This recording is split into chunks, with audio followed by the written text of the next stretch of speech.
Alright, so let's talk about the chaos that is Victor Gideon in Resident Evil Requiem. You know how these games love to go all out in the finale. This time, we've got a mad scientist who goes full-on goo monster, practically screaming John Carpenter's The Thing vibes. There are multiple stages, buckets of stomach-churning gore, and yes, Leon even gets to blast this thing point blank with an RPG. Classic RE madness, right?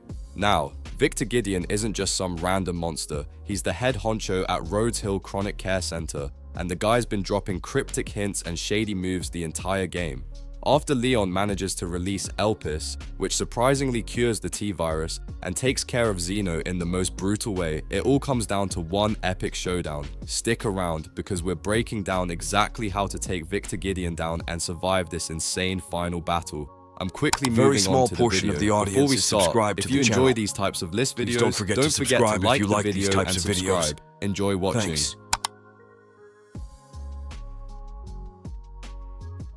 Alright, so you've just landed at the bottom of the arc after that crazy platform collapse, and here comes Victor Gideon in his mutated human form. Let me tell you, this guy is relentless. Those tentacle arms of his can close the distance faster than you think, so your best friend here is keeping your distance and staying on your toes. Try to quick turn around him whenever possible, and be mindful of all the metal rubble scattered around. It is a pretty tight space, so moving carefully is key. You're going to want to equip something powerful right off the bat. A shotgun or the Requiem should do the trick. Start blasting away as soon as you have a clear shot, because the more damage you deal in a short period, the sooner Victor will be forced to take a knee and catch his breath. This is your golden opportunity to raid any nearby crates for extra ammo and healing items. Trust me, you do not want to run out of supplies in this fight.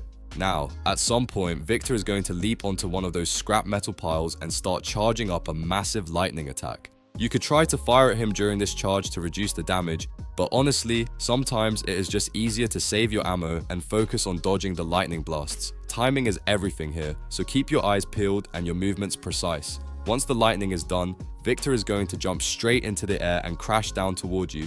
This attack is actually pretty easy to dodge if you stay calm, but don't let your guard down. He immediately follows it up with a relentless charge. This is where you have to decide, perfect your parry timing or accept a bit of damage and heal quickly. Either way, stay alert because he won't give you a break. Things get really interesting when Victor suddenly pulls out a rocket launcher. Yep, out of nowhere.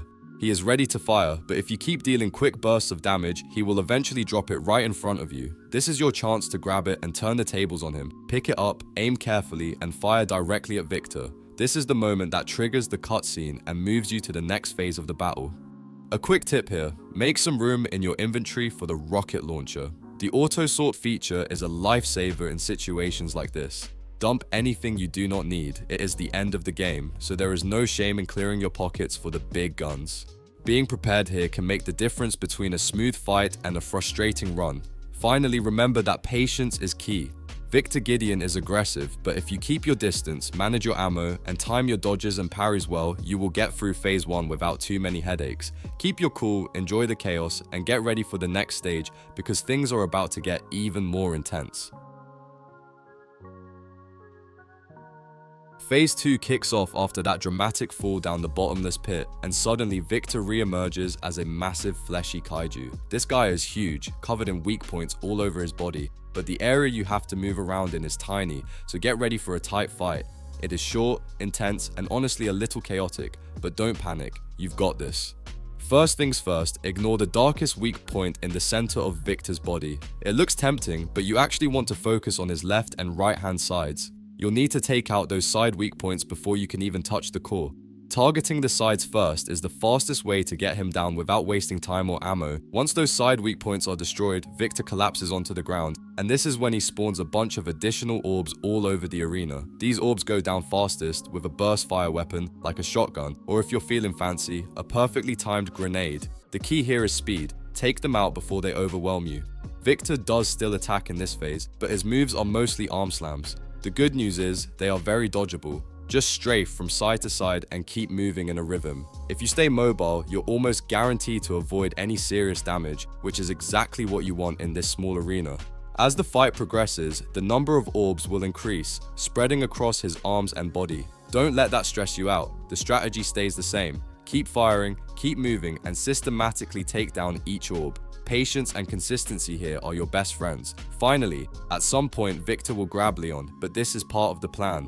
Just tap the escape button when prompted and then sit back and watch the epic final kill unfold. And there you go, you've officially beaten Resident Evil Requiem. Celebrate, because that was one wild ride from start to finish. The video ends here. See you in another video. Don't forget to subscribe.